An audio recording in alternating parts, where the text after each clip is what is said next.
Let's talk about what saving really looks like in PNG and how to finally get it right.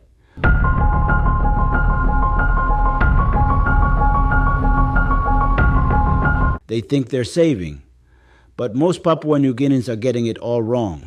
Let me ask you something. Do you think you're saving money? Most people in Papua New Guinea will say yes. They'll say, yes, I set aside 20 Kina. I don't spend all money. I have a plan. But here's the problem. Saying you save is not the same as actually saving. The 2023 UNCDF report uncovered something shocking. 83% of adults in PNG say they are saving, but only 40% actually have long-term savings. Let that sink in. Nearly everyone thinks they're saving. But the truth? Most are only delaying spending, not building wealth. That's not saving. That's surviving. And there's a big difference. In this episode, I want to show you the hard truth about saving in PNG, not to shame anyone, but to help us all wake up and do better. Because real saving is the first step toward freedom. If you think you're saving, ask yourself, where is it? How much? And how long will it last if trouble comes? Let's talk about what saving really looks like in PNG and how to finally get it right. Where we got it wrong. Let me tell you a story. A man named Mark from East Sepik told me proudly that he saves K100 a month. I asked him where. He said, I gave it to my cousin.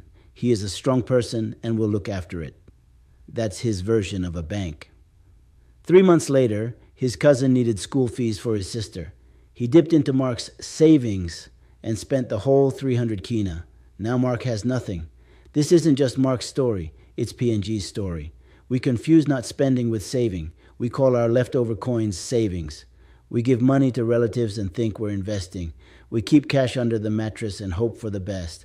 That's not saving, that's hoping, and hope is not a financial plan. According to the survey, only 40% of people have long-term savings. Just 23% save money in a bank account. Women are more likely to save in savings groups than in formal banks. People in rural areas rarely have access to interest-earning savings options. So even when we save, we're not growing our money. We're just keeping it where it can disappear. We got saving wrong, not because we're lazy, but because no one ever taught us better. Until now. So why is our savings keep disappearing? Now ask yourself, why do your savings never last? Here's why. 1. No clear goal you're saving without a plan. Just saving for the future. But what future? A wedding, school fees, a business? Without a purpose, you'll spend it the moment pressure comes. 2. No secure place. Most Papua New Guineans save in cash, in the bailum, in a tin, in someone's hand. It's easy to take out, easy to lose, easy to give away. 3. Family pressure. Let's be real, our culture demands sharing. The moment someone finds out you have savings, they'll ask, and you'll feel bad saying no. 4. Emergencies kill savings. Sickness, death, PMV accidents, school fees, these things hit hard and fast. Without an emergency fund, your savings vanish overnight. 5. No interest, no growth. Even if you manage to save 500 Kina in a year, what does it earn? Nothing, unless it's in the right place. You're losing money while thinking you're saving. That's the trap. And unless we change how we save, we'll stay stuck. So what does real saving looks like? Now let's flip the story. What does real saving look like? Here's a checklist. It has a clear goal. You're saving 1,000 Kina for your daughter's school fees next January. It's in a safe, separate place. Not mixed with your market float. Not stored with your wantok. Not lying around at home. It earns something. Even if it's just 1% interest, real saving grows. It's hard to touch. You don't have instant access. That's a good thing. It protects you from impulse spending. It has backup.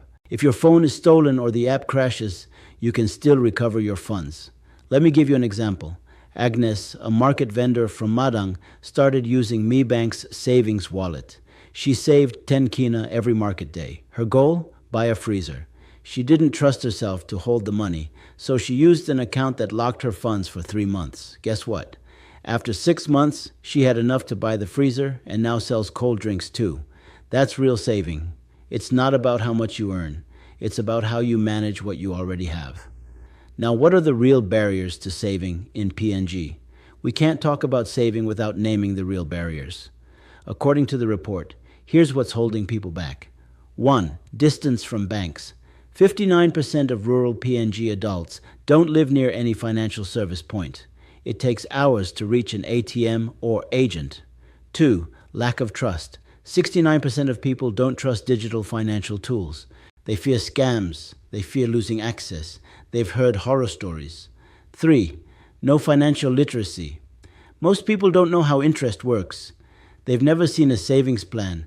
They've never been taught to separate needs from wants. 4. Irregular income. Many Papua New Guineans don't have jobs. They hustle, sell betel nut, work casual jobs, run PMVs. Their income is unpredictable. That makes saving hard. 5. Social pressure. In PNG, the moment you have extra, people will ask. And it's hard to say no, especially when they're family. These barriers are real, but they can be overcome. We don't need a perfect system. We need small steps that work for our people. Here's how to fix your saving habits. Let's be practical. Here are 7 simple actions you can take, starting today, to save the right way. 1. Set a clear goal. Don't just say, I want to save. Say, I'm saving 500 Kina for my child's school fee by December. I want to start a poultry project and need 800 Kina by March. Write it down. That goal becomes your motivation. 2. Open a locked savings wallet. Use tools like MyBank or BSP's mobile savings account. Choose options that don't allow daily access. That protects your savings from temptations. 3. Save on market days. Every time you earn, take out 2 or 5 Kina and send it to your savings account. Don't wait to have plenty money. Start with little. Consistency beats amount. 4. Use 2 phones or 2 wallets. Keep your spending account separate from your saving account. If you have only 1 phone, use 2 SIM cards. One is for daily use. The other is your digital piggy bank. 5. Keep your goal private. Don't tell everyone you're saving. The more people know, the more they'll pressure you. Make your financial goals personal. Share only when needed. 6. Budget with purpose. Use your smartphone to track daily spending. Install a free budgeting app, or just use the Notes app.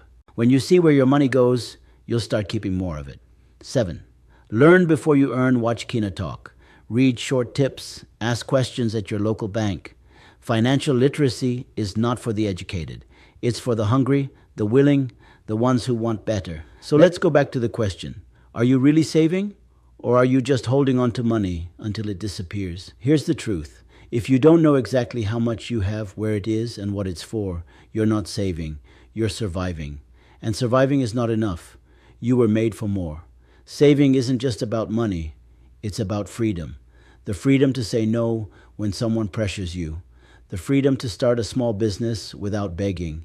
The freedom to help others without becoming broke yourself. So here's what I want you to do this week. Choose one saving goal. Open or activate a mobile savings tool. Save a small amount today, even 1 Kina. Track what you spend for 3 days. Watch one more Kina Talk video to keep learning. You don't need a big salary to start. You need a small decision. Start now, because thinking you're saving isn't enough anymore.